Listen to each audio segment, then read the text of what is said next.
వీక్షకులందరికీ నమస్కారం. 2025వ సంవత్సరంలో షడ్గ్రహ కూటమి వస్తూ ఉన్నది. అనగా 6 గ్రహాలు ఒక రాశిలో కూడి కొంతకాలం పాటు ఉండబోతూ ఉన్నాయి. అయితే ఇది కొంత దుష్ప్రచారం జరుగుతూ ఉన్నటువంటిది ఏంటి అంటే, ఈ షడ్గ్రహ కూటమి కొన్ని వందల సంవత్సరాలకి, కొన్ని వేల సంవత్సరాలకు ఒకసారి వస్తుందని, లేకపోతే దీనివల్ల విపరీతమైనటువంటి పరిణామాలు మనం ఎదుర్కొనవలసి వస్తుందని, ఇలా అనేక రకాలైనటువంటి అపోహలు కొంత ప్రచారంలో ఉన్నాయి. అయితే ఒక విషయం గుర్తుపెట్టుకోవాల్సింది ఏంటి అంటే, ఈ 4 గ్రహాలు కూడి ఉండడం, త్రిగ్రహ కూటమి అయితే చాలా రెగ్యులర్గా వస్తుంది. పంచగ్రహ కూటమి కొంత రేర్, 5-6 నెలలకు వస్తుంది. షడ్గ్రహ కూటమి మరీ రేర్, కానీ ఇది రాకపోవడం అన్నది ఏమీ లేదు. కొన్ని వందల సంవత్సరాలు, కొన్ని వేల సంవత్సరాలకు ఒకసారి వచ్చింది. కుంభమేళా జరిగిన తర్వాత వచ్చింది. లేకపోతే ఇంకా రకరకాలైనటువంటి అపోహలు ఉండొచ్చు. కానీ మనం ఇందులో వాస్తవాలు ఏంటి, అవాస్తవాలు ఏంటి, అసలు దీనివల్ల వచ్చేటువంటి విపత్తులు ఏంటి అన్నది ఆల్రెడీ ఒక వీడియో చేయడం జరిగింది. దానికి సంబంధించినటువంటి డిస్క్రిప్షన్లో మనం ఆ లింక్ని పొందుపరచడం జరిగింది. అందులో కూడా మనం ఒకటే చెప్పాం. అయితే ఈ పంచగ్రహ కూటములు, షడ్గ్రహ కూటములు పట్టినప్పుడు ఏంటంటే కొన్ని ప్రకృతి వైపరీత్యాలు వస్తాయి. కొంతమంది మీరు గమనించండి, ఒక నెల రోజుల ముందు ఏదో హెచ్ఎంపివి వైరస్ అనేదో వచ్చింది. ఇది కరోనా కంటే భయంకరంగా ఉంటుంది, ఈ షడ్గ్రహ కూటమి వల్ల ఇది వస్తుంది అనే దుష్ప్రచారం కూడా జరిగింది. ఆ టైంలోనే మనం చేసాం, అసలు అటువంటిది ఏమీ లేదు, అంత భయపడాల్సిన అవసరం లేదు అని. ఆ లింక్ కూడా మన డిస్క్రిప్షన్లో ఉంది, చూడండి ఆ వీడియో. అది దేశ కాలమానాలపై ఏ విధంగా ప్రభావితం ఉంటుంది అన్నది అందులో బ్రీఫ్గా చెప్పాను, చాలా వివరంగా. అలాగే అందులో ఒక మాట చెప్పాను, మరి ద్వాదశ రాశుల వారికి షడ్గ్రహ కూటమి అన్నది ఏ విధమైన ఫలితాలను ఇస్తుంది అన్నది మనం వివరంగా వీడియో చేసుకుందామని చెప్పాను.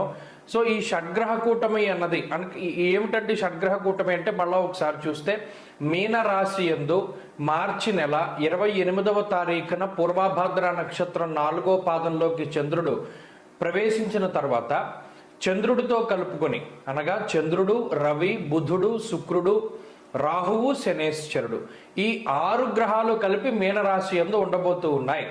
సరే, ఈ 6 గ్రహాలు కూడడం వల్ల ఈ ద్వాదశ రాశుల వారికి ఏ విధమైన ప్రభావం ఉంటుంది, ఇందులో ఏ రాశుల వారికి అదృష్టం పట్టబోతుంది, పడుతుందా అంటే నిజంగా అంటే నిజంగా పడుతుంది.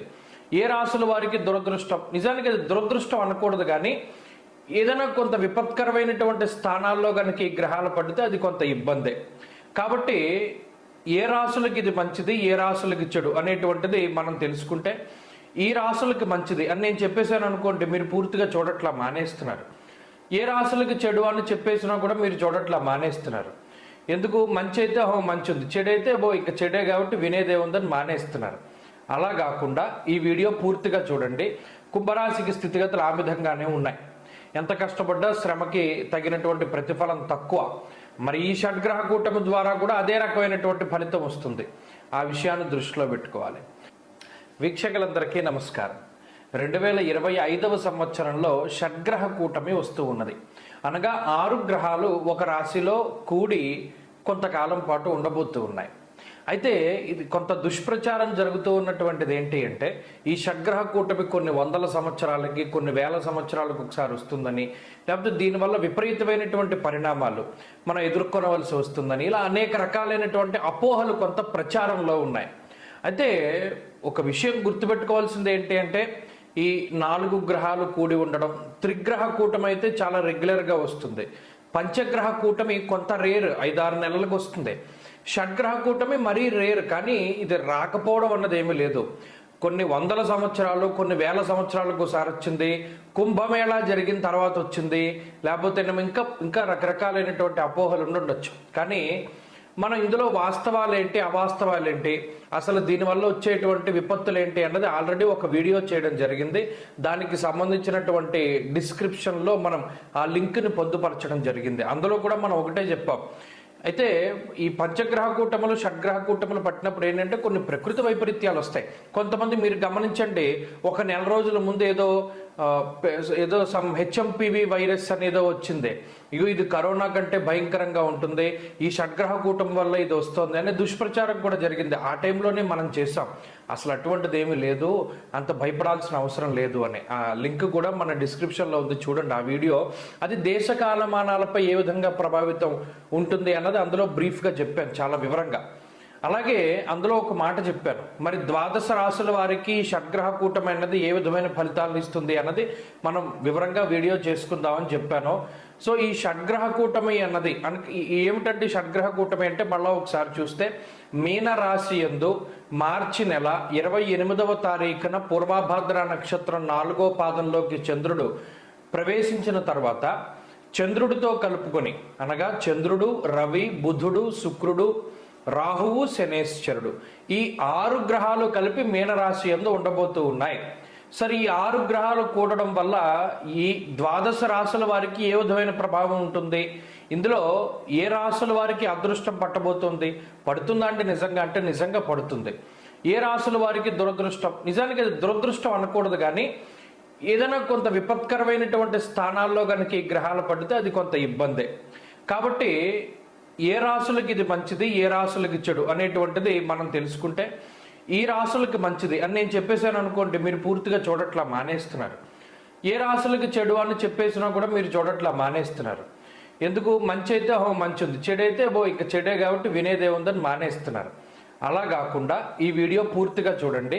ఇక మీనరాశి వారికి ప్రత్యేకించి షడ్గ్రహ కూటమి ఒక పీడకల్లా చెప్పచ్చు. ఎందుకు పీడకలంటే, మరి అదే రాశిలో పడుతోంది, ఇంకెక్కడ చూసినా మీన రాశి వాళ్ళు ఇది అయిపోయారు, మీన రాశి వాళ్ళు అదైపోతారు, అసలు వీళ్ళు బతకడమే కష్టం అని చెప్తుంటే ఇక పాపం వాళ్ళు ఏం చేస్తారు? ఇదేం పాపం కాదు, ఈ షడ్గ్రహ కూటాలు పట్టడం అన్నది ఇదేం పాపం కాదు, ఇదేం దోషం కాదు. కాకపోతే ఏంటంటే రేరుగా జరుగుతుంది. ఇప్పుడు ఈ 6 గ్రహాలు అక్కడే ఉండిపోవు కదా. ఓ నెలలో రవి మారిపోతారు, 15 రోజుల్లో బుధుడు, ఓ 2-3 రోజుల్లో చంద్రుడు, శుక్రుడు మారిపోతారు. అలాగే ఒక 2 నెలల వ్యవధిలో రాహు మారిపోతారు. మిగిలేదు ఒక్కరు శనేశ్వరుడు మాత్రమే. ఏలినాటి శని అనుభవించడం మీకు అలవాటు అయిపోయింది. కాబట్టి ఇది ఒకటి ఏంటంటే చెప్పదలుచుకున్నది, మీనరాశి వాళ్ళు అంత భయపడిపోవాల్సిన అవసరం లేదు, ఇది కామన్గా జరుగుతుంది. కాకపోతే ఏంటి, ఇప్పుడు చూడండి, మీరు ఏదైనా స్పీడ్గా రోడ్డు మీద వెళుతున్నప్పుడు ఒక స్పీడ్ బ్రేకర్ వచ్చిందనుకోండి, దాన్ని మనం చక్కగా దాటగలిగితే స్లో చేసుకుని ఆ ఎత్తు ఉంటుంది, అనుభవిస్తాం. కానీ తర్వాత మనకు బాగుంటుంది. అబ్బాయి ఇదేం బ్రేకర్లే అని చెప్పి మనం స్పీడ్గా వెళ్ళాం అనుకోండి, ఆ స్పీడ్ బ్రేకర్ తోటే ఎగిరిపోతాం. అలాగే ఇది కూడా, ఈ షష్టగ్రహ కూటాలు అవి పట్టినప్పుడు ఏం చేయాలి అంటే కొంత స్లో అవ్వాలి. స్లో అవ్వడం అంటే ఏంటి? సాహసోపేతంగా వెళ్ళకూడదు, అగ్రెసివ్గా వెళ్ళకూడదు. లైఫ్లో ఏమీ లేని వాళ్ళు ఎలా ఉంటారు అలాగే ఉండాలి. మనం ఏం లేదు అనుకుని బతకగలిగితే, అహాన్ని తగ్గించుకుంటే మీనరాశి వాళ్ళు బయటపడతారు. నాకేంట్లే అని మనం స్పీడ్గా వెళ్ళి స్పీడ్ బ్రేకర్ ఎక్కించామా, ఇక అలా లోపలికి వెళ్ళిపోతాం, ఎక్కడికి వెళ్ళిపోతాం మనకే తెలియదు. ఇది స్పీడ్ బ్రేకరు. ఇది కొంతకాలమే ఉంటుంది. నిజానికి చెప్పాలి అంటే ఈ షడ్గ్రహ కూటమి ఇందాక చెప్పినట్టు అన్ని గ్రహాలు వెళ్ళిపోయి ఒక శని మిగులుతారు ఆయన. మరి ఈ మీనరాశి వాళ్ళు దాని గురించి భయపడాల్సిన పని లేదు. కానీ ఇది ఒక స్పీడ్ బ్రేకర్ లాంటిది. చాలా నిదానంగా దాటి వెళ్ళండి, జీవితం చాలా అద్భుతంగా ఉంటుంది. ఎందుకంటే మరలా ఇక్కడ ఇబ్బంది పెట్టిన గ్రహాలే మళ్ళీ ఇంకో స్థానంలో యోగిస్తూ ఉంటాయి.